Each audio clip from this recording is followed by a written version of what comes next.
Les decía en el video anterior que parece ser que la palabra clave en el tema de la tentativa es el comienzo de ejecución.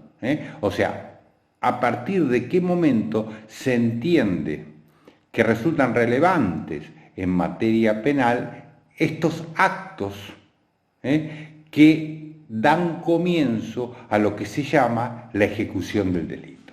Fíjense ustedes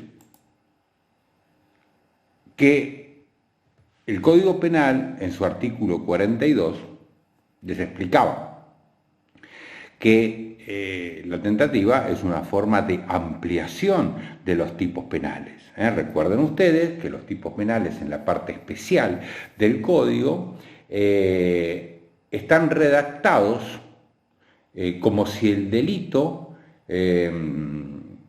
efectivamente se produjera, o sea, concluyera con toda la fase que se conoce como intercriminis, hasta que concluyan todos los efectos de ese delito. En el ejemplo que les di, ¿no? Cuando la persona, sujeto pasivo del delito de homicidio, se encuentra muerta. Pero bueno, sabemos justamente eso que puede haber, que efectivamente el delito puede haberse producido, puede haber concluido, u otras veces no, queda trunco. Bueno, fíjense, el artículo 42 dice: el que con fin de cometer un delito determinado comienza su ejecución, pero no lo consuma por circunstancias ajenas a su voluntad, sufrirá las penas determinadas en el artículo 44, que luego vamos a ver. O sea, va a tener una pena disminuida. ¿Por qué? Porque no vamos a tener el resultado, que ese resultado es, en el caso del ejemplo, la muerte de la persona. Y entonces la pregunta sería: ¿a partir de cuándo yo considero que hay un comienzo de ejecución? ¿Cuáles son estos actos que me permiten a mí decir sí, entramos en la etapa de la tentativa y por lo tanto la conducta resulta punible? Bien, primero, hay determinados actos, actos materiales que el sujeto realiza y que van más allá del simple pensamiento o la idea. Estos actos previos, iniciales, se llaman actos preparatorios. El principio general en materia penal es que los actos preparatorios no resultan punibles. ¿Por qué no resultan punibles?, me dirán ustedes. Porque son ambivalentes, resultan difíciles de determinar si efectivamente esos actos están relacionados al comienzo de un delito determinado. Para un observador externo que puede mirar, ver esos actos que realiza el sujeto, pueden ser actos comunes de la vida cotidiana o pueden ser actos que están relacionados a un futuro delito a cometer.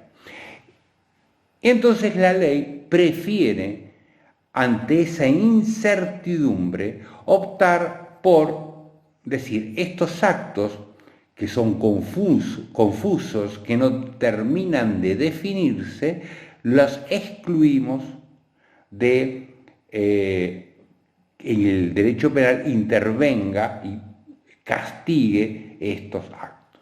El ejemplo que yo les di anteriormente de que a mí se me ocurrió matar a mi suegra.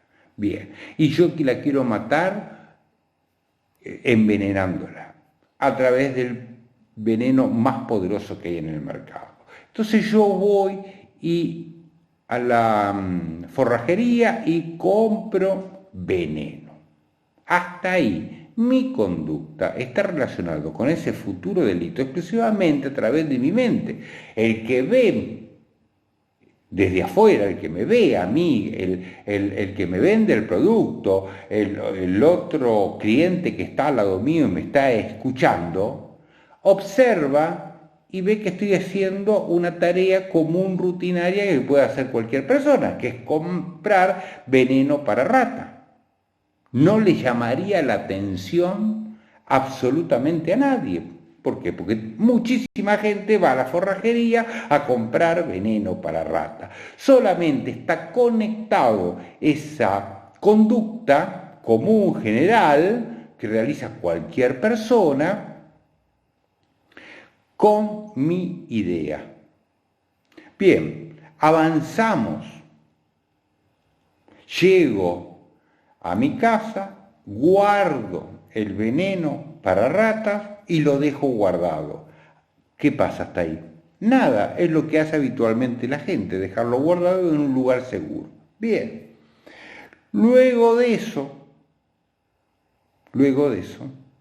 agarro el plato con la sopa que va a tomar mi suegra, le pongo el veneno dentro de la sopa y se lo pongo en la mesa para que cuando ella venga comience a beber, a comer la sopa. Evidentemente, ahí ha cambiado notablemente estos actos. Y quien está observando afuera, ¿qué es lo que puede decir si ve esa escena que le estoy narrando? Este tipo está poniéndole, envenenando la sopa para que venga una persona, la coma y se envenene. Entonces ya estos actos no resultan ambivalentes, que un observador externo puede confundir sobre cuál es el destino, o cuáles son las intenciones que tiene esta persona. Bien, con esta breve explicación vamos a llamar a lo teórico. Hay diferentes teorías, evidentemente, para poder determinar cuándo estamos frente al comienzo de ejecución de un delito. Una teoría subjetiva, que prácticamente no la defienden en los hechos nadie, porque resulta bastante incompatible con los textos legales, que ya determinan nos dan detalles que nos permiten orientar hacia dónde apunta el comienzo de ejecución, que dice que será subjetiva aquellos actos, en esta teoría subjetiva, que será comienzo de ejecución aquellos actos que el sujeto ya esté internamente condicionando hacia la ejecución del delito, pero como ustedes ven, confundimos acá, es muy difícil en esta teoría determinar cuándo estamos frente a actos preparatorios o un comienzo de ejecución. La teoría objetiva dice, habrá comienzo de ejecución cuando esos actos formen parte o estén estrechamente relacionados al verbo típico. Entonces, hay que ir, según esta teoría, a cada uno de los tipos penales y ver si la conducta, el acto que realiza, está estrechamente relacionado con el verbo típico. Ejemplo, homicidio, matar. Que la conducta esté relacionada directamente con ese verbo que es matar. Esta teoría, evidentemente, es la más legalista, por llamarla de alguna manera, la que más respeta el principio de legalidad, Pero nos queda corto, hay un montón de actos que son inmediatamente anteriores a aquel acto estrictamente relacionado con el verbo típico, en este caso matar, que también formarían parte del comienzo de ejecución. Por eso esta teoría objetiva sufre en los últimos tiempos una modificación y se la adapta o se le agrega lo que se llama el plan concreto del autor, que esto ya también lo vimos del plan concreto del autor cuando hablamos de autoría. ¿Se acuerdan que habíamos hablado del plan concreto del autor para determinar si estamos frente a una autoría material, funcional? ¿Se acuerdan? Bien, entonces esto está también relacionado. Yo tengo que ver cuál es el plan del autor y de esa manera aquellos actos que sean inmediatamente anteriores a el último acto que va a provocar ese posible resultado, a partir de ahí, de esos actos anteriores, inmediatamente anteriores, voy a considerar que estamos frente al comienzo de ejecución del delito. Entonces, en matar será, si utilizo el arma de fuego, muy posiblemente el apuntar esa arma de fuego, porque el acto siguiente, ¿cuál va a ser? Disparar, o sea, apretar el gatillo y disparar. Si utilizo para matar un cuchillo, muy posiblemente el acto anterior a la puñalada será sacarlo de la vaina para iniciar el acometimiento. Bueno, y así, viendo cuál es el plan concreto del actor, del sujeto, del actor, del sujeto del delito, podré determinar cuáles son aquellos actos que yo pueda considerar que están relacionados al comienzo de ejecución. Bien, para completar esto y a ustedes no haya confusión en un par de aspectos. Yo les decía, aquellos actos anteriores a los que yo considero comienzo de ejecución del delito, son actos preparatorios. Esos actos preparatorios, les decía yo, en principio no resultan punibles. Ese es el principio general. Pero el Código ha establecido numerosas excepciones y ha considerado que determinados actos preparatorios, por su peligrosidad, intensidad, el riesgo presumido al bien jurídico protegido, etc., ha resuelto castigarlos y penarlos. Un ejemplo típico es la asociación ilícita. El que tomare parte de una banda o asociación conformada por 3 o más personas, por el simple hecho de formar esa asociación, ya la ley los castiga. Entonces, el principio general acá sufre una excepción. ¿Por qué? La persona todavía no realizó ningún acto.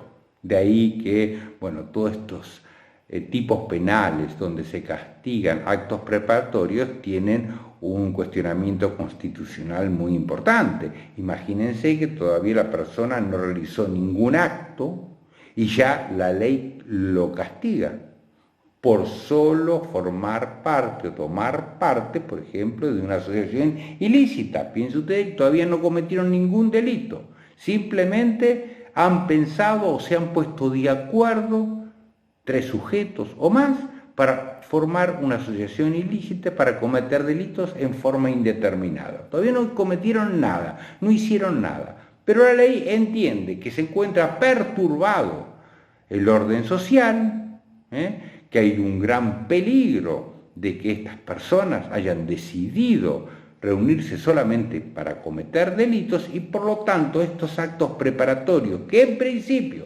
resultarían impunes, como yo les digo, la ley los castiga especialmente. Bueno, salvo estas excepciones expresamente determinadas por la ley, el principio general se mantiene. ¿Cuál?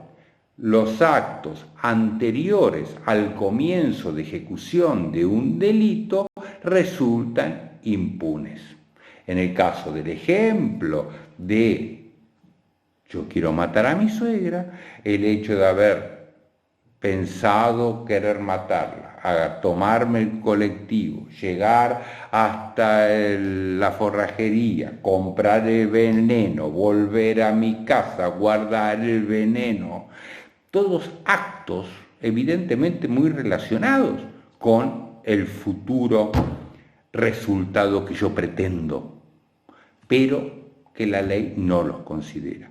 Va a considerar cuáles aquellos actos inmediatamente anteriores al acto que directamente esté relacionado con el verbo típico, matar.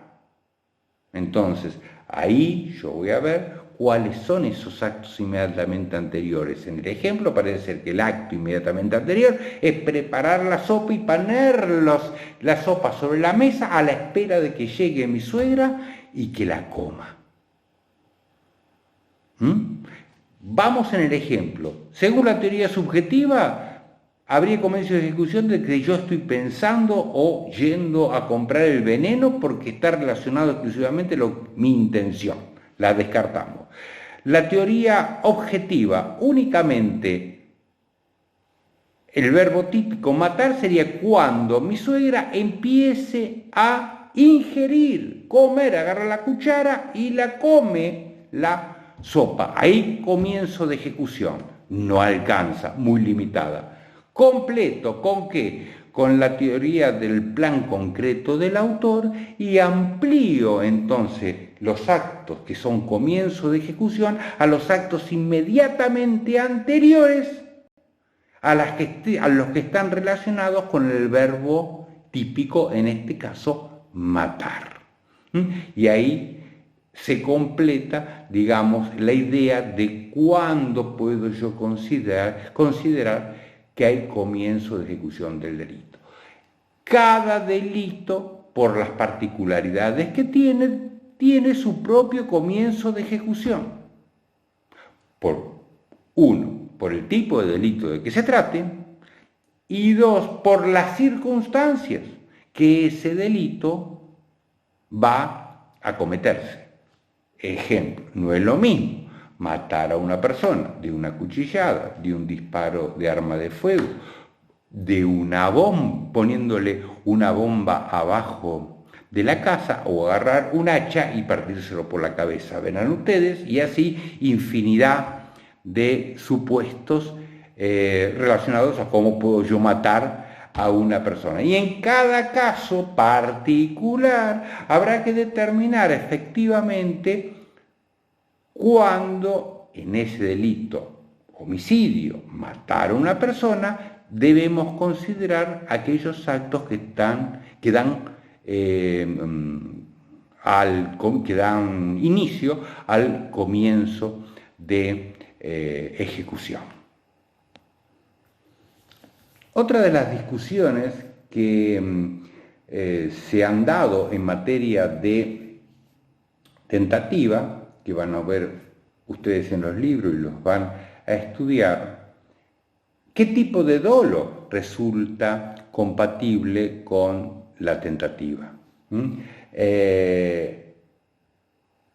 Efectivamente, no hay discusión de que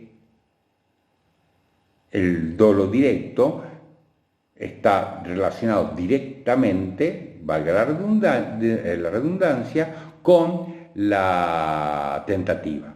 Y esto cuando el propio artículo nos dice que con fin de cometer un delito determinado. Bueno, gran parte de la doctrina ha sostenido tradicionalmente que justamente esta frase, delito determinado, a fin de cometer un delito determinado, hace que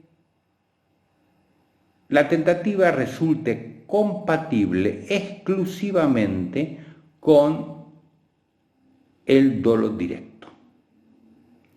Y que por lo tanto, para quienes sostienen la existencia del dolo eventual, recuerden que hay autores como Gustavo Vitale que dicen que el dolo eventual es un invento y que realmente existe el dolo que conocemos como dolo directo o el dolo indirecto en el mejor de los casos, y los supuestos de dolo eventual en realidad son supuestos de culpa temeraria, y sabemos evidentemente que la culpa o el delito culposo resulta incompatible con la tentativa.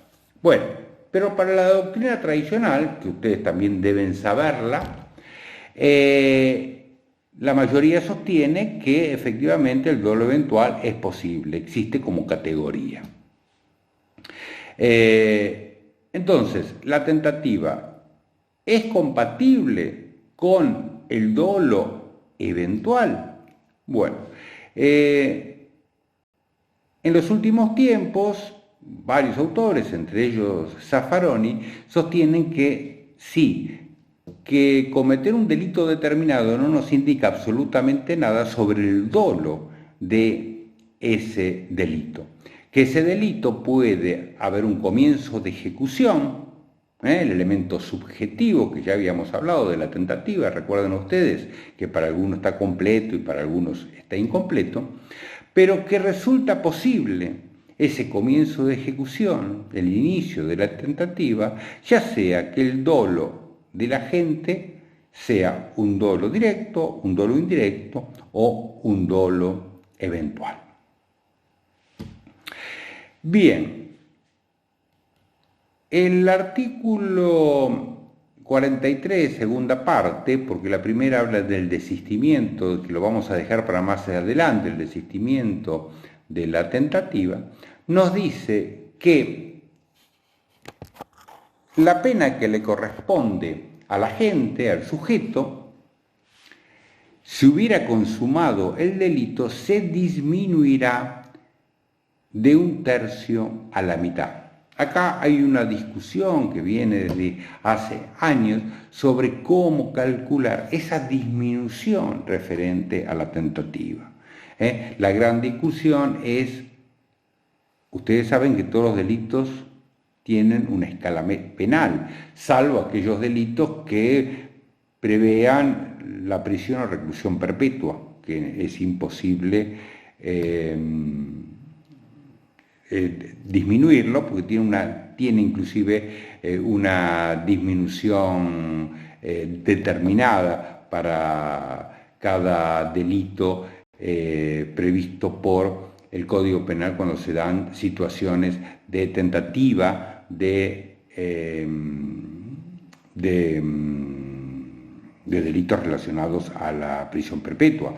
En la prisión perpetua, el propio artículo 43 determina cómo se calcula esta disminución, porque evidentemente no puede utilizarse la fórmula de 1/3 a la mitad. Ahora la vamos a ver. Entonces les decía, dice, se disminuirá de 1/3 a la mitad. La discusión es, en la escala penal, que son los delitos tradicionales, por ejemplo, homicidio de 8 a 25 años, ¿cómo calculo esa disminución? Bueno, para algunos debe disminuirse el 1/3 del mínimo y la mitad del máximo, mientras que a otros sostienen que debe disminuirse la mitad del mínimo y restarle 1/3 al máximo. Estas son las dos posturas más comunes y digamos que la más aplicada, por lo menos acá en la zona, es aquella que disminuye la mitad del mínimo y resta un tercio al máximo, y así construyo la escala penal, en abstracto. Porque también hay otra teoría que dice que tengo que hacer esta disminución sobre la pena en efectivo que yo le voy a aplicar a la persona. O sea, por ejemplo, si la pena es de 8 a 25 y yo le voy a aplicar 10 años, como tengo que hacer la disminución, a esos 10 años le resto un tercio o le resto la mitad o el tercio según el caso, y entonces ahí establece la escala penal. Pero esta teoría prácticamente no resulta muy usada en esta época, así que con saber las dos anteriores que les acabo de mencionar ya es suficiente. Y les decía, dice, si la pena fuere de reclusión perpetua, la pena de la tentativa será de reclusión de 15 a 20 años. Si la pena fuera de prisión perpetua, la tentativa será de 10 a 15 años. Entonces, como verán ahí, está ya calculada la tentativa de aquellos delitos que prevén reclusión o prisión perpetua. Ya hay una escala determinada. En cambio, en los otros va a depender de cada delito y la escala penal de cada delito, en la que deberá disminuirse de un tercio a la mitad. Bien.